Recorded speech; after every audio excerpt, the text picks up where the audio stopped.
Pues buenos días, hermanos, buenos días. Vamos a comenzar el día de hoy, vamos a orar. Vamos a orar. Bendito Padre Celestial, te alabamos y te damos gracias por tu amor, por tu cariño.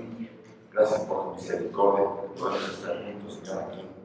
Pues celebrándote, rindiéndote culto, Padre. Alabándote, Señor, dándote toda la honra y toda la gloria que tú mereces. Señor, no solo por tu misericordia, sino porque tú eres Padre, Dios eterno, poderoso, Señor omnipotente, creador del cielo y la tierra. Que alabamos, Señor, por tu grandeza y por tu misericordia para con nosotros, por tu salvación tan grande, por tu redención, Señor, por la restitución que tú nos has hecho en Cristo Jesús, Padre. Te damos gracias y queremos, Señor, cumplir con tus ordenanzas, cumplir con todo aquello que tú nos has ordenado, Señor, de acuerdo a esta misericordia que has tenido con cada uno de nosotros. Bendice la palabra, Señor, permite que podamos entenderla y estudiarla, Señor, comprenderla, que tu Espíritu Santo nos hable el día de hoy, en Cristo Jesús. Amén. Vamos a abrir nuestras Biblias, hermanos, en primera a los Corintios, la carta de Pablo a los Corintios, capítulo 11, versículos 17 al 34.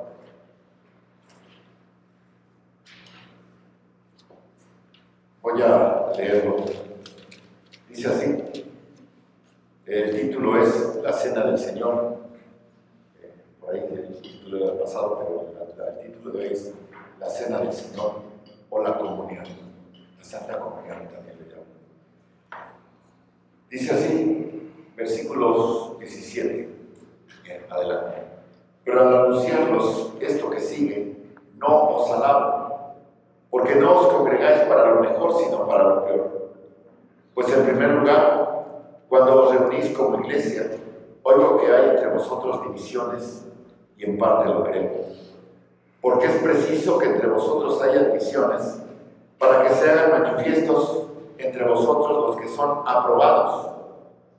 Cuando pues os reunís vosotros, esto no es comer la cena del Señor, porque al comer, cada uno se adelanta a tomar su propia cena, y uno tiene hambre y otro se embriaga.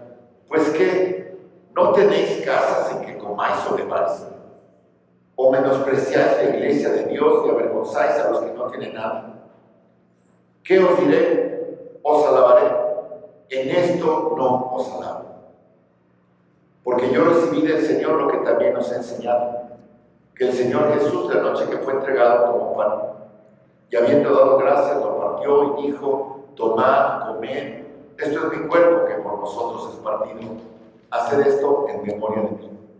Asimismo tomó también la copa después de haber cenado, diciendo: esta copa es el nuevo pacto en mi sangre. Haced esto todas las veces que la bebiereis en memoria de mí. Así pues, todas las veces que comiereis este pan y bebiereis esta copa, la muerte del Señor anunciáis hasta que Él venga. De manera que cualquiera que comiere este pan o bebiere esta copa del Señor indignamente, será culpado del cuerpo y de la sangre del Señor. Por tanto, pruébese cada uno a sí mismo, y coma así del pan y beba de la copa. Porque el que come y bebe indignamente sin discernir el cuerpo del Señor, juicio come y bebe para sí. Por lo cual hay muchos enfermos y debilitados entre vosotros, y muchos duermen. Si, pues, nos examinásemos a nosotros mismos, no seríamos juzgados. Mas siendo juzgados, somos castigados por el Señor, para que no seamos condenados con el mundo. Así que, hermanos míos, cuando os reunís a comer, esperaos unos a otros. Si alguno tuviere hambre, coma en su casa, para que no os reunáis para juicio. Las demás cosas las pondré en orden cuando yo fuere. Así que aguas, hermanos, porque ahí viene Pablo.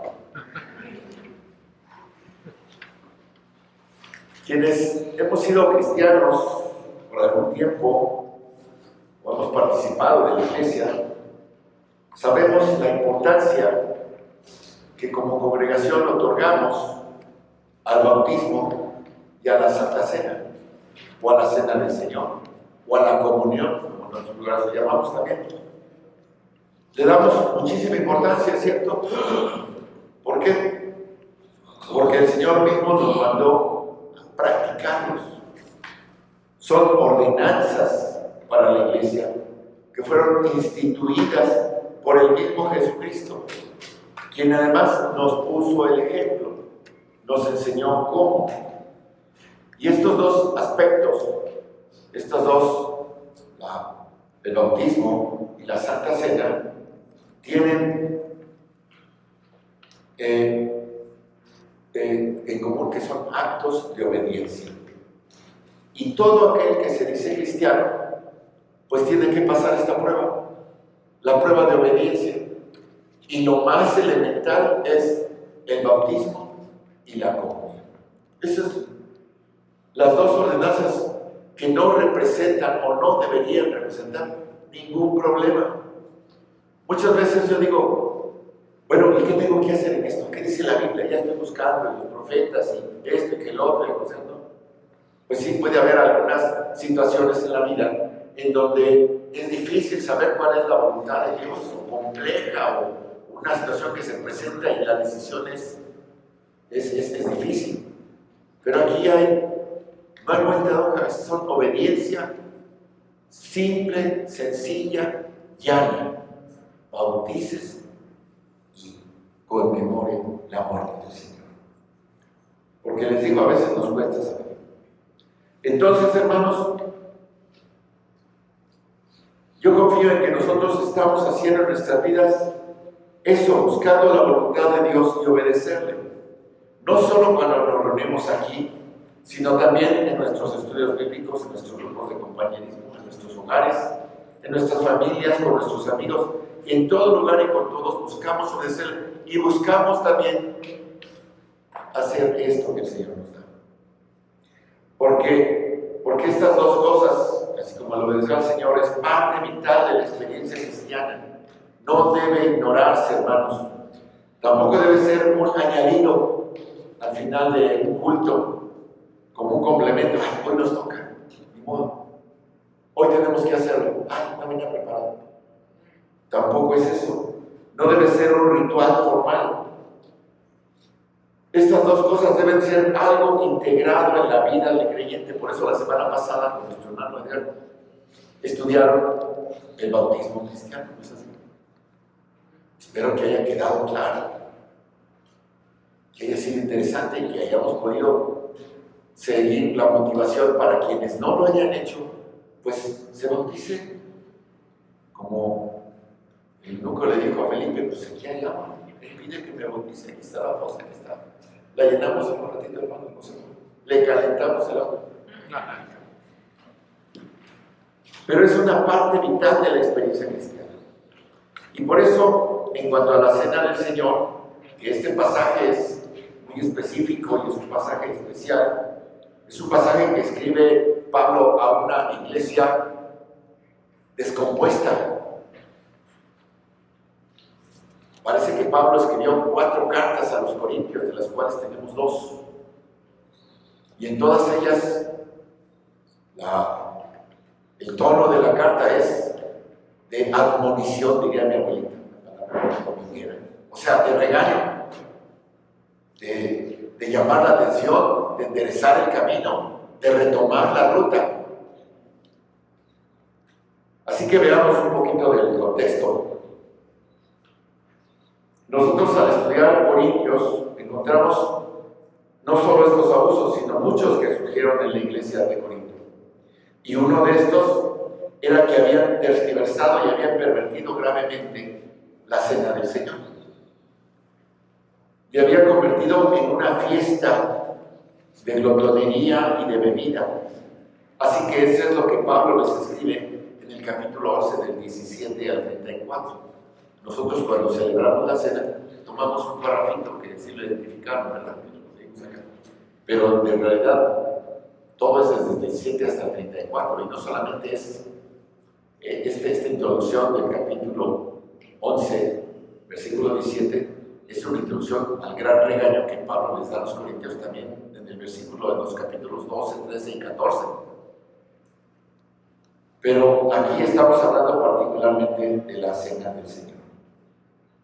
Como notamos en la lectura, Pablo utiliza términos muy fuertes para reprender lo que están haciendo, porque está muy enojado y les dice: por lo cual hay muchos enfermos que están debilitados entre vosotros, e inclusive muchos duermen.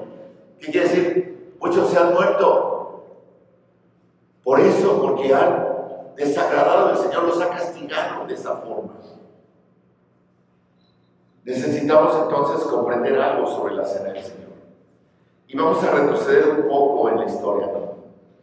Retrocedamos tal vez unos años antes, la noche antes de la muerte de nuestro Señor Jesucristo, cuando se reunió con sus discípulos en el aposento alto para celebrar la Pascua. Sabemos históricamente que los judíos se reunían en esa época específica del año a celebrar su independencia, lo que le llamaban la Pascua. Passover es en inglés. La Pascua es que pasó de largo. ¿Quién pasó de largo? El ángel de la muerte. Pasó de largo de las casas de aquellos esclavos egipcios. El pueblo judío era esclavo.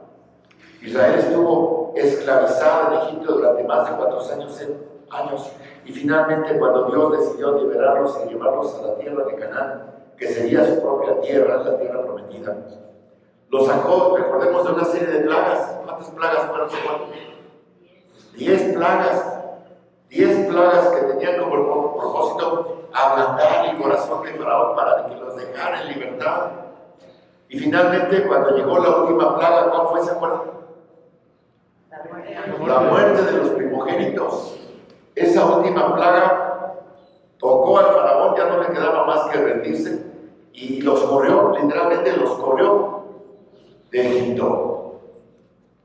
Y la única manera en que los hijos podían protegerse de ese ángel de la muerte, que se llevó a los primogénitos de cada casa de Egipto, era sacrificando un cordero que mataban y con su sangre la depositaban en un pocillo, y con esa sangre untaban el marco y el dintel de la puerta de la casa, y luego guisaron y se comieron el cordero con pan sin levadura, con hierbas amargas y otros alimentos, como parte de la cena de Pascua. Y tenían que obedecer al pie de la letra las instrucciones que les dio Moisés. Y así el ángel pasó de largo, ¿verdad? Y no entró y no se llevó a los primogénitos que tenían esa marca, esa sangre del cordero de verdad. Qué ilustración tan tremenda que tenían entonces. Esa fue la clave para la liberación de Israel de Egipto.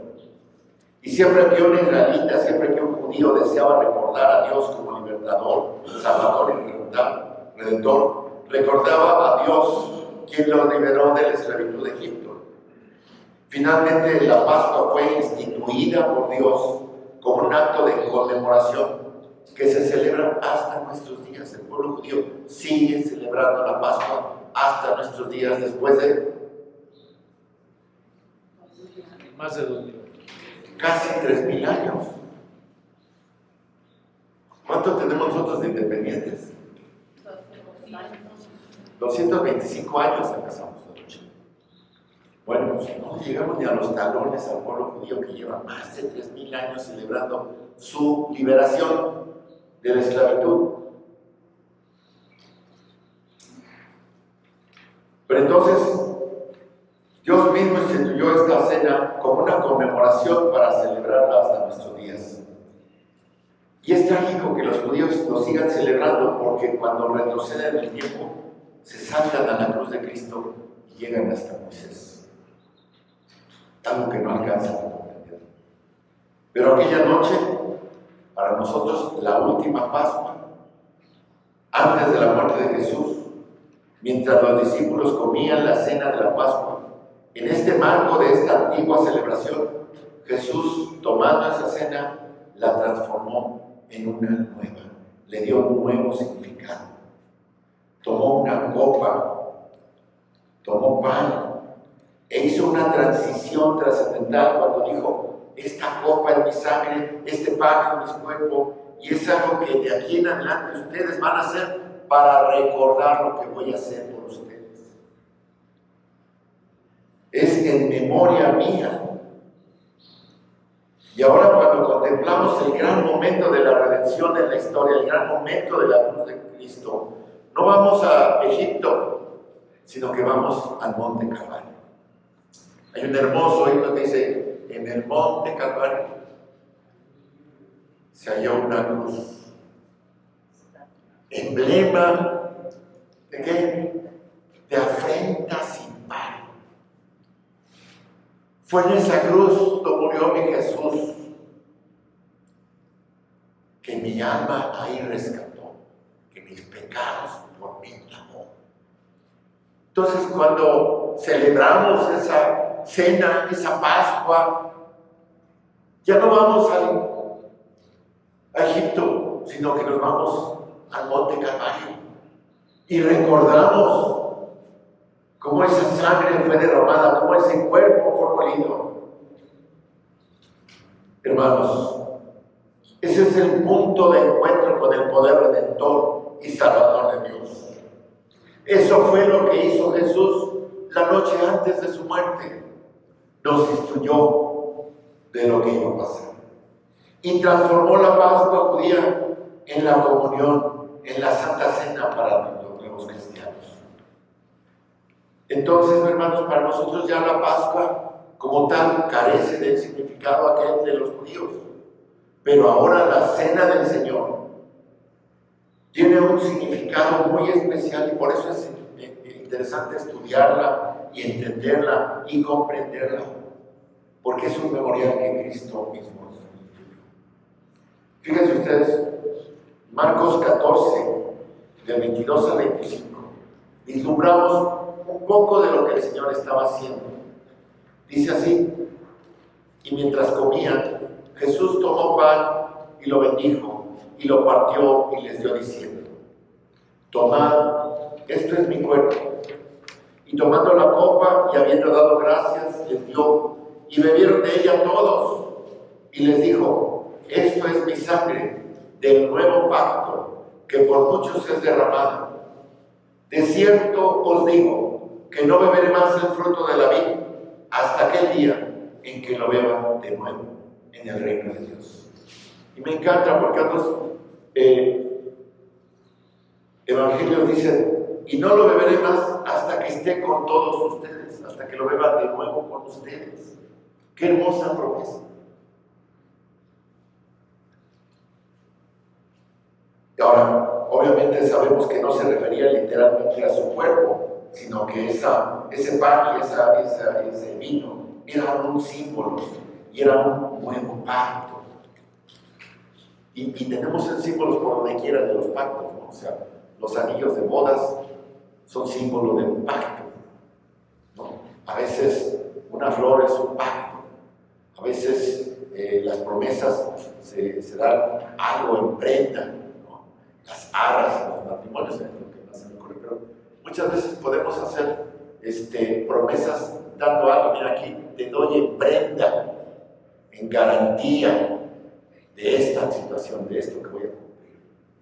Bueno, el Señor Jesús está cumpliendo su parte del pacto y por eso es lo que está haciendo. Y hermanos, este mismo pasaje parecido se encuentra, como les digo, en Mateo, en Marcos, en Lucas y también Juan 13 habló de algo. Y Pablo lo comenta en nuestro pasaje de Primera de Corintios. Así que en los 4 evangelios se hace referencia a aquella noche y a la experiencia de la última cena en el aposento alto, cuando Jesús la transformó en la comunión. Esto se convirtió entonces, hermanos, a partir de ahí, después de la resurrección del Señor, en una celebración habitual para la iglesia primitiva. Cristo, deseando que la cruz fuera el centro de la celebración, instituyó esta cena, lo que proporcionó a la iglesia una forma de conmemorar de continuo su muerte. ¿Cada cuándo comemos? ¿Cada cuándo partimos un pan? Todos los días. Y en aquel entonces, pues el agua no se podía purificar, entonces se tomaba vino todos los días, como lo hacen todavía en Europa y en muchos lados. Todos los días es algo que se puede conmemorar continuamente, recordar continuamente, y eso fue precisamente lo que hacía la iglesia primitiva. Fíjense ustedes qué dice Hechos 2, 41 y 42.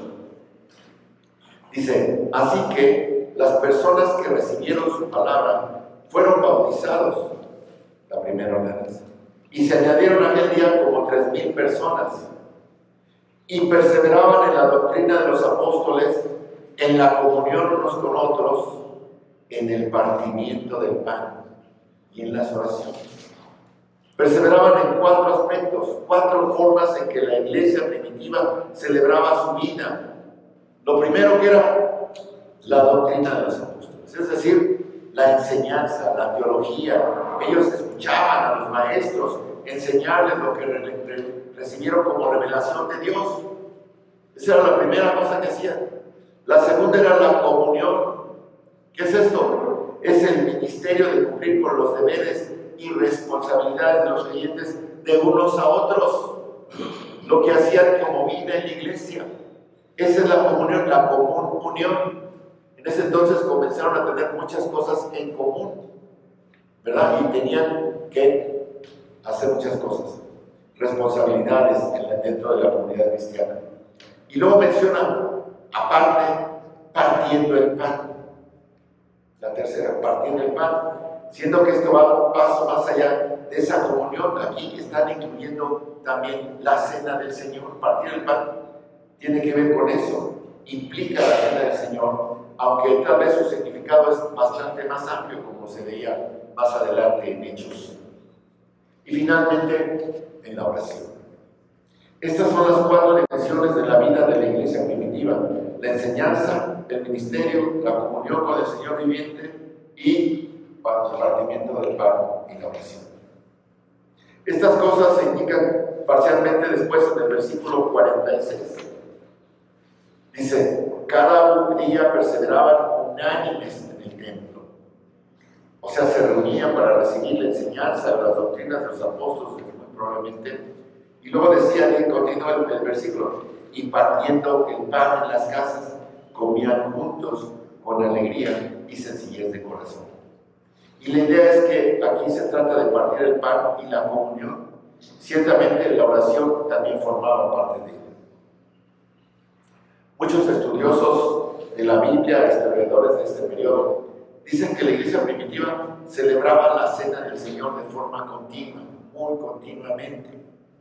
Porque no dijo el Señor en sus instrucciones, en ninguno de los evangelios dice, la van a celebrar cada primer domingo de mes. Decía, esto es un acto que ustedes van a hacer para recordar, ¿no? Entonces parece que los historiadores, la mayoría está de acuerdo que celebraban a cada rato, dentro de la comida principal del día tal vez, de forma continua. La expresión partimiento del pan en el versículo 42 tiene significado histórico independiente de la muerte de Cristo, porque también se refiere a las costumbres de muchos pueblos, incluyendo el palestino, cuando celebran una comida fraternal. Es muy común en aquellos tiempos que la confraternidad, como en los tiempos de ahora, gira en torno a ¿qué? Cuando queremos convivir con alguien, ¿qué hacemos? Te invito a comer, te invito a desayunar, ¿verdad? Eso es cuando queremos fraternizar. Vengan a mi mesa. Vengan a mi mesa. Era común en esa época, igual que ahora, invitar a la gente a casa y a comer. Cuando invitamos o nos invitan, hermanos, al sentarnos, cuando a mí me invitan, normalmente espero a que los de casa den instrucciones. Es muy bonito cuando llega uno, está toda la mesa servida, muy bien puesta, la vajilla, la elegancia y todas las cosas en la cara, pues ¿quién cree que soy? ¿No? Porque es muy bonito ser recibido con tanto esmero muchas veces, ¿no? Y entonces uno se espera a que uno se sienta donde le indican, ¿verdad? Y a lo mejor está ya pusieron ahí la ensalada, ya pusieron ahí la sopa, ya está el pan, ya están los platitos con mantequilla, ya están los refrescos, todo previsto. Y yo no llego y me sirvo y me pongo en mi plato. No. Tengo que esperar a recibir las instrucciones. Tal vez tengo que esperar a que llegue la dueña de la casa, el ama de casa, que ponga el plato principal, no sé, o la que viene la mitad, el bacalao, el pavo, lo que sea. Y entonces ya que está todo, ahora sí, a ver el anfitrión que dice, pero ya está ahora así como que casi babeando. Pero uno se tiene que esperar a que le digan, ahora sí, al ataque. ¿No? Pero normalmente, ¿qué hacemos nosotros los cristianos? Vamos a orar, vamos a tomarnos de la mano. ¿Verdad? Yo me acuerdo cuando lo hacíamos en la unión de jóvenes, primero cantábamos una canción. ¿Verdad? Te doy gracias, Señor, por el pan espiritual que alimenta cada pan, y también por el pan material. Ese era uno. Y el otro era esto digo por lo que me das, sin nada. Hermosas canciones que cantábamos antes de atacar a la mesa, ¿no? Pues así me imagino a los hermanos que invitaban a aquellos peregrinos que estaban allí en Jerusalén a visitar su casa y a darles de comer, los que servían, y entonces les decían, hermanos, ¿qué creen? El Señor instituyó esta conmemoración.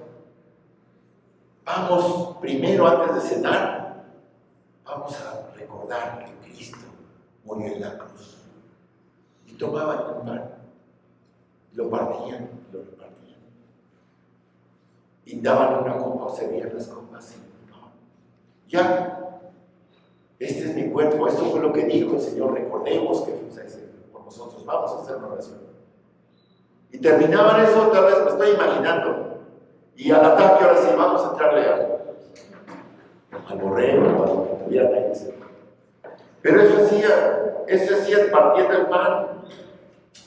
De modo que después de haber comido procedían o antes para participar de la comunión. En Hechos, esa comida fraternal se conoció como una fiesta de amor, como el ágape. En los primeros tiempos tal vez lo hacían a diario, cada que podían. Ahora le toca al hermano, ahora le toca a la hermana, ahora en casa de los hermantes, ahora en casa. Se repartían y todos recibían. Y había una hermosa convivencia, comían en diferentes casas, compartían sus vidas, y era parte de una celebración de la Santa Cena que conmemoraba la comunión de nuestro Señor. En Hechos 27, Pablo, cuando llegó a la ciudad de Troas, ¿se acuerdan? Ahí, pues como que ya se había crecido la iglesia, ya había pasado unos años de esos primeros días, tal vez unos 20 años, no sé. Dice, el primer día de la semana, reunidos los discípulos para partir el pan. Y lo más seguro es que se referían a comer, ¿verdad? Obviamente, pero también a celebrar y a conmemorar eso que el Señor les había instituido. Entonces parece que tal vez se había establecido ya como una práctica semanal y partían juntos el pan una vez a la semana.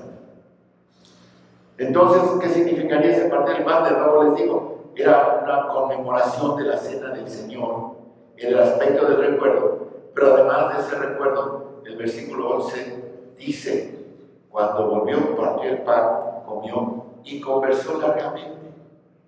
Pablo, a los hermanos de Troas, ¿qué quiere decir? Que después de que tuvieron la comunión, después de que cenaron, les predicó.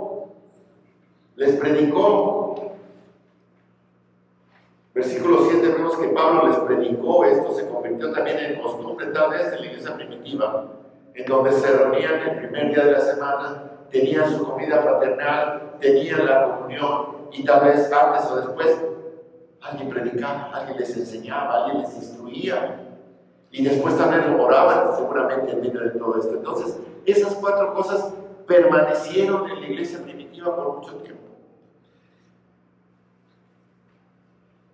Así que, incluso hoy en día muchas iglesias se reúnen cada domingo para partir el pan, seguida del sermón.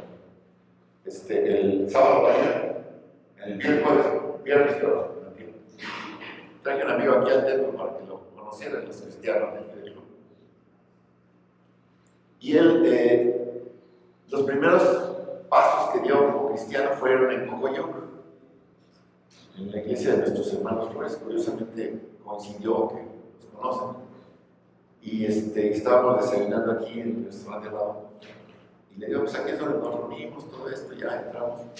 Y me comentaba, él, dice, es que a mí lo que me encantaba de la iglesia de Cocoyoc en ese entonces, pues era solamente tenían la estructura metálica, atrás un templete y una pared.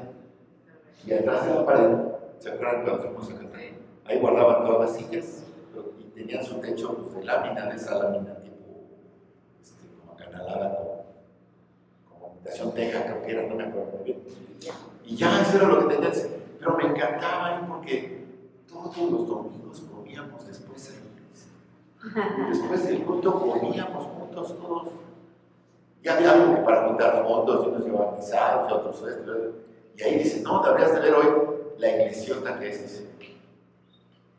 Son iglesias súper construidas. Pero bueno, qué bueno. Pero así era, hermanos, así también es hoy.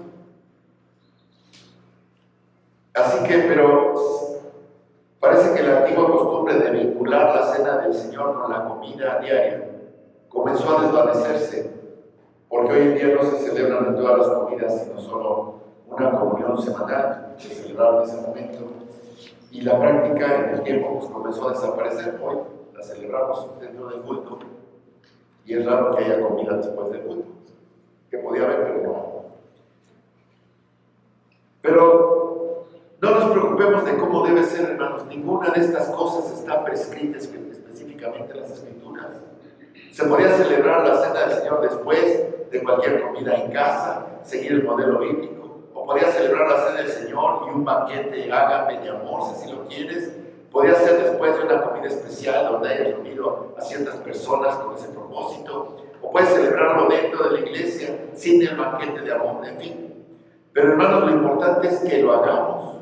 Lo importante es que obedezcamos lo que el Señor dice y que ejerzamos el maravilloso privilegio y la oportunidad de compartir un momento en torno a la cruz del Señor. Y me atrevo a decir que algunas familias, si lo pueden acostumbrar, créanme, eso puede cambiar radicalmente la vida de la familia. Si de repente ustedes en su casa, en el comedor o en la cocina donde se reúnen a desayunar o a comer, dicen, a ver, antes de desayunar, antes de comer, antes de partir el pavo, antes de echarnos estos tacos, vamos a recordar que Cristo vive por nosotros. A la familia, como padre de familia, podemos decirle a nuestros hijos, vamos a recordar que el pan representa el cuerpo de Cristo y el vino representa la sangre por la que Cristo derramó por nosotros. Entonces, créanme que eso yo creo que puede cambiar a muchas familias. Ahora, en Corintio, hermanos, les digo que esas costumbres comenzaron a desvanecerse y yo creo que Corintio es un ejemplo de un grupo de personas que contribuyeron a la decadencia del banquete de amor del ágape. Porque tal vez comenzaron a reunirse con esa idea, que tenían una cena completa y luego la cena del Señor. Pero desgraciadamente lo convirtieron en un completo desastre. La vaciaron de todo significado. De hecho, la transformaron en lo que acostumbraban a hacer en sus fiestas idolátricas. En sus actos donde se embriagaban y eran glotones y de egoísmo. Y parecía más un culto a Baco, el dios romano del vino y de la fiesta. Que obviamente, pues, ya no era la cena del Señor. La celebraron indignamente y Dios se enojó. Dios se disgustó con ellos tanto que decidió que la única manera de lidiar era enfermar a algunos de ellos, tanto que hasta algunos se murieron. Dios estaba muy disgustado, porque cuando se acercaban a la cena del Señor, lo hacían con un espíritu profano y corrupto, que se convirtió en una burla y una blasfemia contra la cruz. Y eso Dios no lo toleró. Y vemos por ahí que los ricos traían comida, que se supone que era una comida para compartir, simbolizando la comunión en la comunidad cristiana. Pero ¿qué pasó? Se la guardaban. Hermanos, debemos entender que lo que hace el cristianismo, la naturaleza del cristianismo, la naturaleza divina del cristianismo, es que Dios no hace acepción de personas. No hay rico ni pobre, no hay bárbaro ni judío, no hay gentil, no hay escita, no hay nada. Todos son hijos de Dios. Y aquí ellos estaban construyendo lo que el cristianismo derribó, lo que la cruz de Cristo derribó, que son esas barreras increíbles. 20 años después de la partida de Jesús, quien derribó todas esas barreras, ya las estaban empezando a levantar de nuevo los corintios. Dice el pasaje que los ricos corrían a llegar muy temprano y se comían lo que habían traído ellos antes de que llegaran los otros, los pobres o los que desprovechaban. Y pues muchos llegaban y ya no alcanzaban nada. Había glotonería. Y había que muchos se quedaban y se regresaban a la casa con el estómago vacío. A ver qué había en el refrigerador. Bueno, no había refrigerador, pero no había nada. Primera de Corintios 11:33, la advertencia de Pablo es precisamente lo que sucede. Dice, por tanto, hermanos míos, dice, cuando se reúnan a comer, ¿qué dice? Espérense unos a otros. Si no, ¿para qué se reúnen? Si no pueden tener una comida, si no pueden compartir una comida, pues mejor ni vengan. Si tienen hambre, dice el versículo 34, si hicieron algo tan rico para ustedes, pues cómanselo en su casa. Así pues, hermanos, en Corintio había pobres y había ricos. Los que podían tener y traer en abundancia y los que apenas podían traer algo. Porque había esclavos, hermanos, y les parece lógico que un esclavo pudiera traer algo grande, pues no. Pero pues qué bueno que yo puedo compartir de lo mucho que tengo con un esclavo que no tiene nada. Pero no, en ese momento los corintios estaban haciendo discriminación. Ya no, pues él me está acostumbrado a no comer, pues que no coman. Entonces, el ágape, el banquete de amor, no funcionaba. Los ricos no compartían con los pobres. Tal vez comían en pequeños grupos exclusivos. Tenían tanta prisa que no dejaban nada cuando llegaban los pobres. Y el resultado era que la ocasión social, la ocasión de amor, que debía borrar diferencias, terminaba levantando enormes muros entre las personas, entre los grupos de la iglesia. Y entonces, cuando participaban de la cena del Señor, pues lo hacían de forma profana, de forma blasfema, burlándose de la gracia de Dios, mientras hacían todo lo posible por levantar muros entre ellas y ellos y aquellos a quienes Dios ama por igual. Por eso Pablo escribe esta sección para corregir sus abusos y los reprende duramente, como comienza del versículo 17. Por eso dice cuando empieza en este pasaje, ahora bien, en esto les digo, no los alabo, o sea, no les voy a dar ni una palabra de felicitación. En el capítulo 11, versículo 2, Pablo tenía algunas cosas por las que tal vez podía elogiar a los corintios, porque al menos le hacían preguntas que habían mantenido la tradición doctrinal. Pero aquí dice, no puedo elogiarlos por esto, porque no se están reuniendo para bien, sino para mal. Y entonces Pablo lanza una palabra, dice, miren, les digo, usando esa palabra como un mandato, o sea, les ordeno, ya no les voy a hacer sugerencias, voy a quedar claro, lo que les voy a decir, ahora lo tienen que hacer. Tengo algunas cosas que ordenarles y no voy a elogiarlos por ninguna de ellas, así es el lenguaje que usa Pablo. Dice, cuando se reúnen, no lo hacen para bien, sino para mal.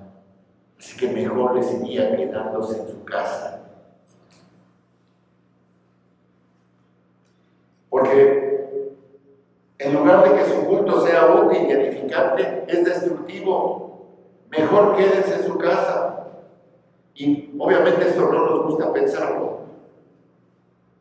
Tal vez eso sea cierto en algunas iglesias, que estaría mejor que nadie fuera. Pero hermanos, en la asamblea de Corintio lo peor que podían hacer para su vida espiritual era reunirse, como dice en Hebreos 10. No como dice en Hebreos 10, que dice que nos instruye a congregarnos, a no dejar de congregarse. Pero aquí Pablo dice, pues lo que están haciendo no está bien. En Hebreos dice, para estimularse unos a otros al amor y a las buenas obras. Y lo que estaban haciendo los corintios era todo lo contrario, ¿no es cierto? Lo único que hacían era alimentar la ira y el egoísmo entre ellos. Cuando se trata del lugar en la iglesia donde la congregación se reúne, y entonces ellos llegan y se reúnen para mal, hermanos, pues es un problema muy serio de la iglesia. Así que, como les decía, el versículo 17 es una reprensión general para que lo tengan en cuenta.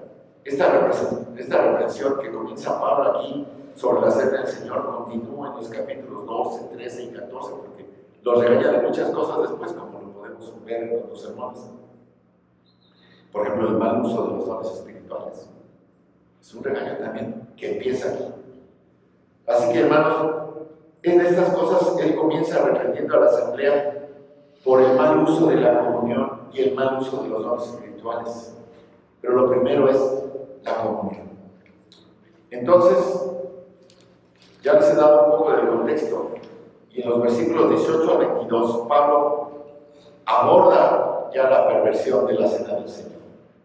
Dice, ante todo, cuando se reúnen en las iglesias, o sea, cuando se reúnen no en el templo, la palabra iglesia es la congregación, las personas, siempre se refiere a personas, no a edificios.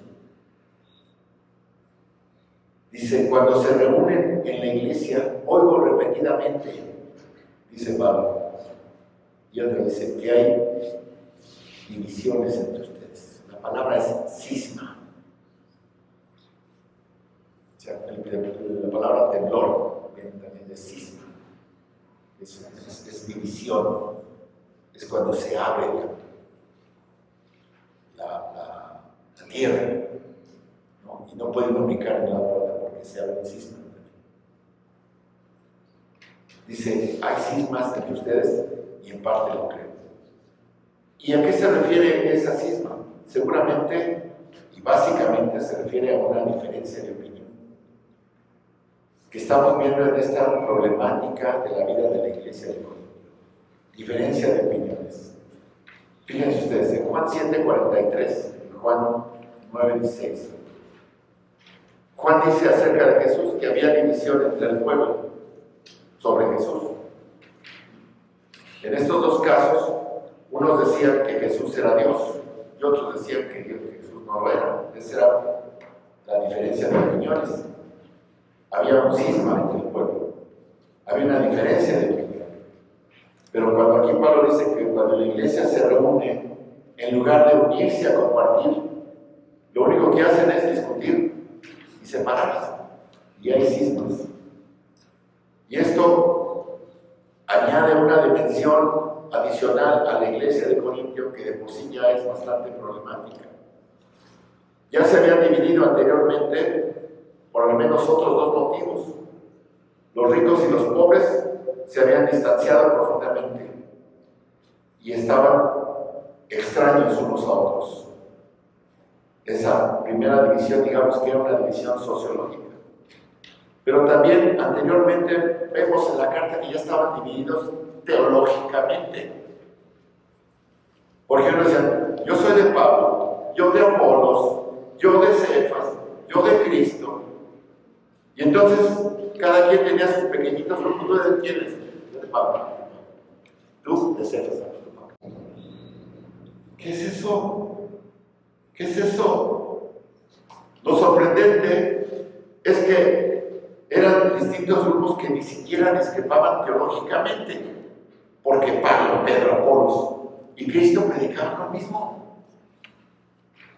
Simplemente se aislaban por cuestiones de personalidad.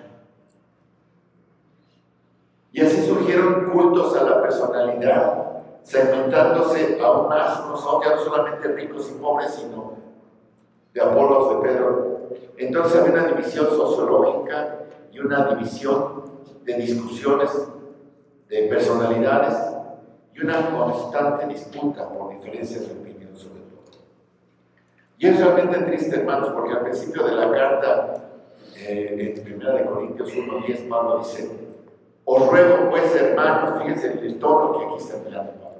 Os ruego pues, hermanos, por el nombre de nuestro Señor Jesucristo, que habléis todos una misma cosa. Una misma cosa. Y que no haya entre vosotros cismas, divisiones, sino que estéis perfectamente unidos en una misma mente y en un mismo parecer. Le está diciendo, deberían tener el mismo entendimiento, la misma opinión, la misma actitud y hablar de lo mismo. En cambio, se juntan en sus ágapes, o que no son ágapes, y se pelean por todo. ¿Y qué lleva a una iglesia a pelearse así? ¿Qué hace que una iglesia se divide en fracciones?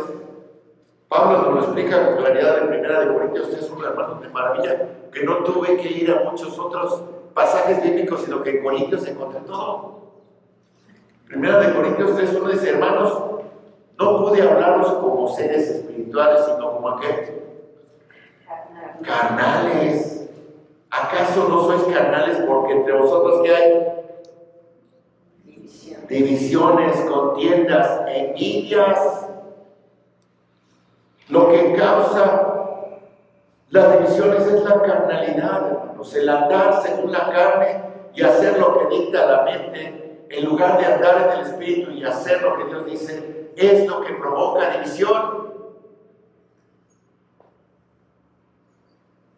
Lo que más se teme en la iglesia, en mi opinión, es la división. ¿Cuántas iglesias se han formado por divisiones en la iglesia? Mucha gente dice, no, a mí no me gusta ese pastor, a mí no me gusta ese hermano, voy y formo mi propia iglesia porque yo tengo mi propia manera de pensar.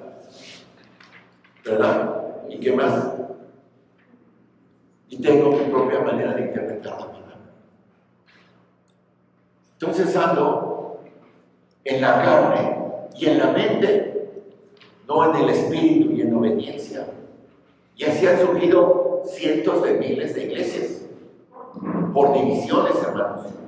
Yo realmente estoy muy contento porque el domingo pasado fuimos a celebrar 40 años de una iglesia que se formó en orden, que fue enviada por otra iglesia, que no salió de ninguna división, sino que el pastor dijo, a ver hijos, así nos dijo, a ver hijos, ustedes ya váyanse a formar una iglesia porque ya están maduros, independientes, y tienen que ir y predicar el evangelio a donde el Señor los lleve. Y nos llevó a Tepepan hace 40 años. Gracias a Dios, hermanos, que fue una iglesia que no salió de una división, que fue una iglesia enviada. Así es como deben de formarse las misiones. Pero no, hoy en día la mayoría de las iglesias nuevas salen por la que se dividió otra. Porque no estuvo de acuerdo, porque el hermano dijo esto, porque el hermano se jaló a su grupo. Eso es lo que causa la carnalidad. Y Pablo lo tenía, y la tenían por todas partes, no solo las divisiones en los capítulos 1 y 3, no solo la dicotomía sociológica entre ricos y pobres, sino que también había pequeños grupos que se distanciaban, que se dividían por todo tipo de opiniones. Un espíritu de división lo impregnaba todo. Y cuando digo un espíritu de división, digo Satanás, hermanos. El problema de la desunión es como un voraz incendio forestal en la iglesia de Cristo.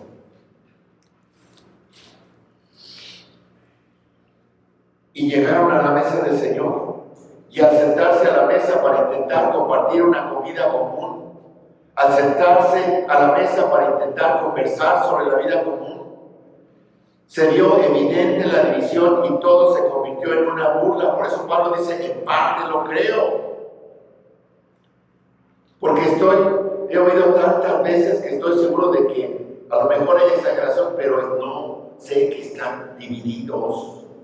Pablo va más allá en el versículo 19, y esa es una afirmación realmente interesante. Dice, porque es preciso que entre vosotros haya disensiones para que se hagan manifiestos entre vosotros los que son, y aquí está la palabra del día, los que son aprobados.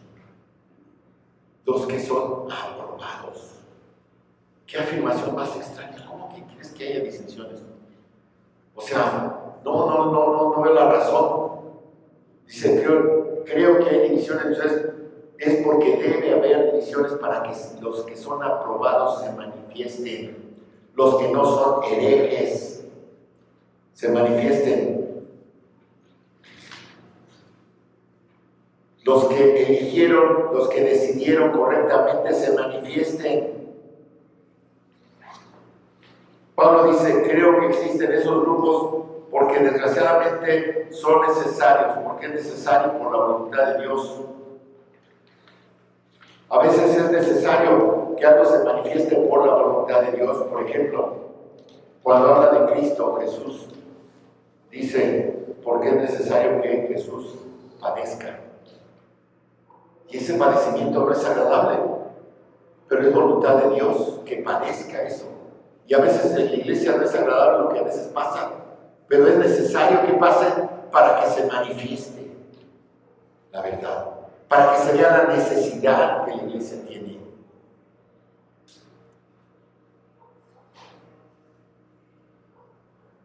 También dijo, es necesario que Jesús muera y resucite, es necesario que Jesús vaya a Jerusalén para que muera y resucite. Porque esa es la voluntad de Dios. Y aquí tenemos lo mismo, que es necesario porque Dios está haciendo algo que lo requiere.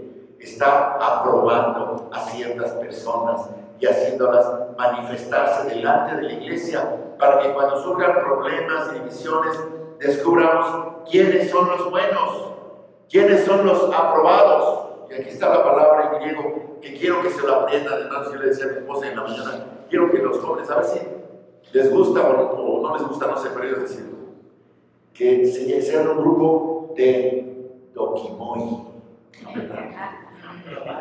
Dokimoi, esa es la palabra griega que significa aprobado. Dokimoi, a lo mejor se pronuncia diferente, pero dokimoi, los dokimoi, los aprobados por Dios, los que pasaron el examen, los que obedecieron.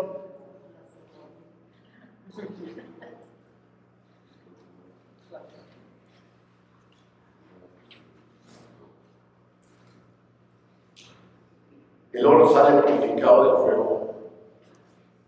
A veces no sabemos quiénes son los pacificadores, ¿no? Dice la palabra bienaventurados los pacificadores. Y no sabemos quiénes son, ¿por qué? Porque no hay pleitos aquí. Pero cuando hay un pleito, viene un pacificador. Y ahí está el dokimoi, hermanos. El que se manifiesta, el aprobado por Dios y ejerce su don.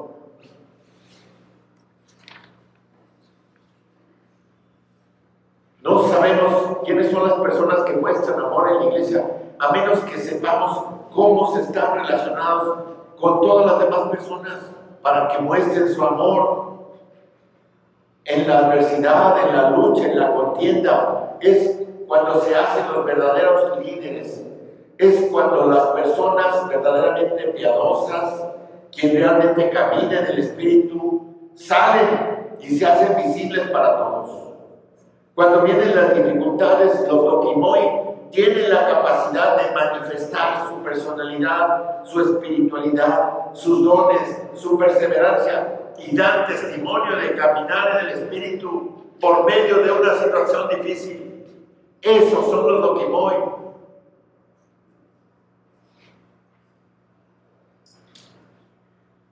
En 1 Tesalonicenses 2:4 se nos habla de estos dokimoi. Es una palabra, como les digo, que significa aprobado, que fue probado y pasó el examen.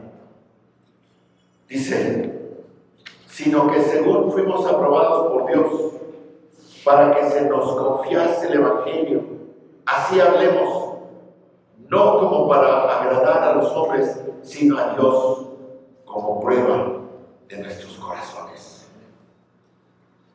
Dice, como somos los dokimoi, literalmente de Dios, se nos dio el Evangelio, se nos puso para servir al Evangelio de Cristo. Pablo dice aquí que los aprobados son aquellos a quienes Cristo confía el ministerio, que esas eran las funciones de los ancianos, de los líderes, que era buscar a quienes necesitan ejercer su ministerio, hermanos. Necesitamos a alguien aquí con los niños, necesitamos a alguien aquí con los jóvenes, necesitamos aquí a alguien con las hermanas, necesitamos a alguien aquí en todos esos lugares que se requiere un ministerio. Tiene que haber un doquimoi, un aprobado por Dios, alguien que está impactando a su congregación. Por lo tanto, es fundamental que antes de recibir un ministerio, hermanos, la persona sea aprobada.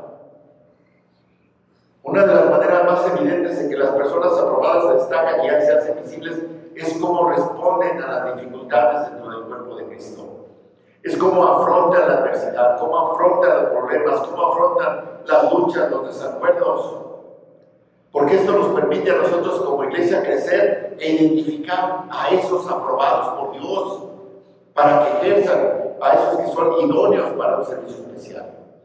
Y de verdad creo, hermanos, con todo mi corazón, que una de las razones por las que las personas fracasan en ministerios efectivos para Cristo, incluso pastores y misioneros, es porque cuando se enfrentan a la prueba de la lucha, cuando se enfrentan a la prueba del desacuerdo, no pueden manejarlo espiritualmente porque no están aprobados por Dios.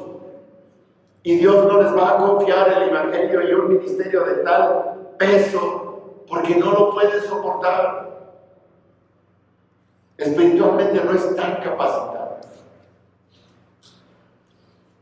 Así pues, los aprobados se manifiestan en la dificultad. Es en la lucha donde el oro emerge del fuego. Dios dice, en la iglesia esto va a suceder porque es una forma de ver quién puede liderar y quién puede ministrar.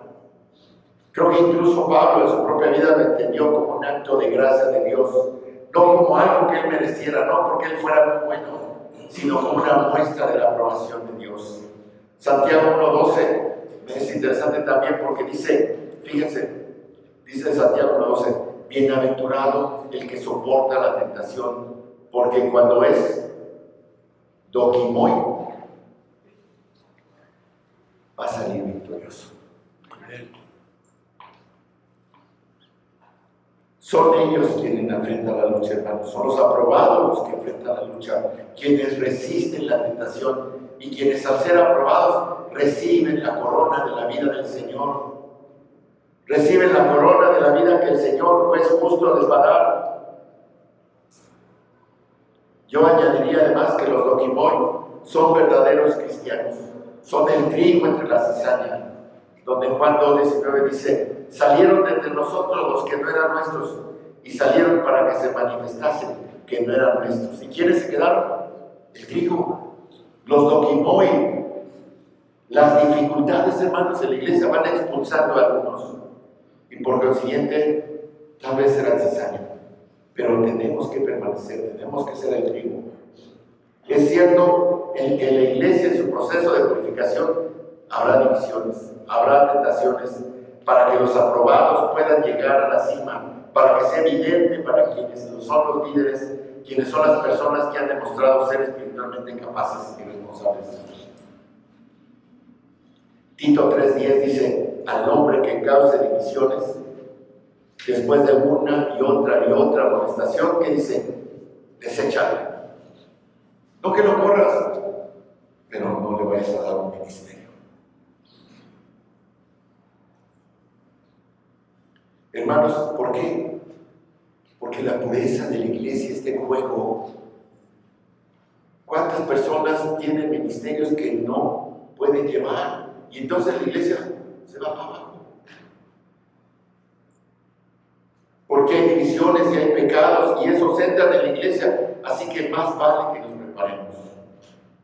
Por eso Pablo en el versículo 20 dice, cuando pues os reunís vosotros, esto no es comer la cena del Señor. Por eso cuando dice, pruébese a sí mismo, hermanos, hagamos nuestros exámenes de preparación, nuestras guías de estudio, no como los chavos en la prepa o en la carrera. Llenen sus guías de estudio porque a la hora del examen los van a reprobar si no lo hacen. Para que sean unos verdaderos doquimoi, hagan su tarea, hagan sus estudios. Entonces, hermanos, tenemos que ver, tenemos que estar en la cena del Señor, presentarnos apropiadamente. Por eso dice, pruébese cada uno a sí mismo para ver si es un doquimoy.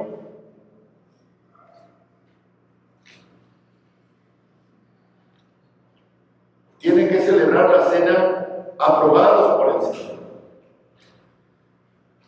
Pueden comerse el trozo de pan y tomarse el sorbo de vino, pero eso no es la cena del Señor. Es imposible celebrar la cena del Señor con corazones como los que tenían los corintios. Por eso es algo personal. Dice el versículo 21, porque al comer cada uno se adelanta a tomar su propia cena y uno tiene hambre y el otro se embriaga, pues que no tenéis casas en que comáis o bebáis o menospreciáis la iglesia de Dios y avergonzáis a los que no tienen nada. ¿Qué os diré? Os alabaré. En esto no os alabo. ¿Qué clase de comida compartida es esa donde cada uno se sienta en un rincón a comer su propia comida? Es egoísta. Pablo lo notamos frustrado porque está buscando como a tiendas una razón de por qué lo hace. ¿Cuál es la respuesta? Pues da muchas. No tienen casa, no tienen hogar, tienen hambre. ¿Qué hacen? Pero hermanos, a la iglesia se viene a tener comunionía, a celebrar a Ágape, a celebrar a Dios.